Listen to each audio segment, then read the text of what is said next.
The Love Story of Locke Island and the Lighthouse Keeper. In the middle of the North Atlantic Ocean, there was a small island called Locke Island. It was a beautiful island with blue skies, a transparent sea, green forests and nature. The island has been called the Sea of the Mermaid for a long time. A long time ago, deep in the ocean, there was another world of oceans that people didn't even know about. There were mysterious creatures that were neither fish nor humans. People used to often witness mysterious creatures in the sea. At first people were afraid. However, people knew that they were guardians of the sea, and they called them mermaids. They sometimes sang deep in the sea and sent lost boats back to their villages. They even saved people from drowning. People performed ancestral rites to mermaids deep in the sea at Locke Island and carved their mysterious and beautiful figures into trees and stones.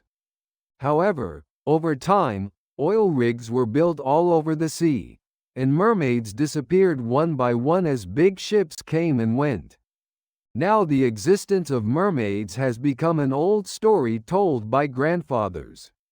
On the high cliff of Locke Island is a lighthouse that lights up at night.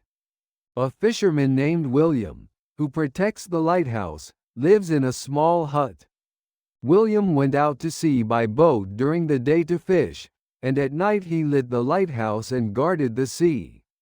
William read a book in a small hut, or listened to an old story told by Grandfather Vince. Among them, the story of mermaids was the most interesting. I went out on a boat that day to catch fish, and well, there was a long-haired, bluish-backed mermaid among the rock formations.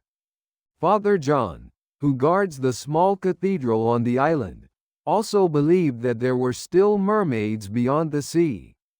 The story of the mermaid, who became the guardian deity of the cathedral 15 years ago, became a little secret and legend of the cathedral. Meanwhile, a businessman named Mark from a big city bought Locke Island.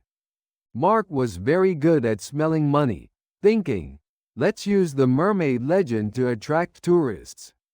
He even brought in a state-of-the-art submarine to catch a real mermaid, but she couldn't see her. In fact, deep in the sea lived a beautiful mermaid named Margaret. Margaret is a mermaid with an angelic voice who has long watched William catch fish alone in the sea. William was also aware of Margaret's presence, and every time he worked in the sea, he heard a beautiful song. Sometimes I saw something shiny through the waves in the distance, but when I tried to get close, it was always gone.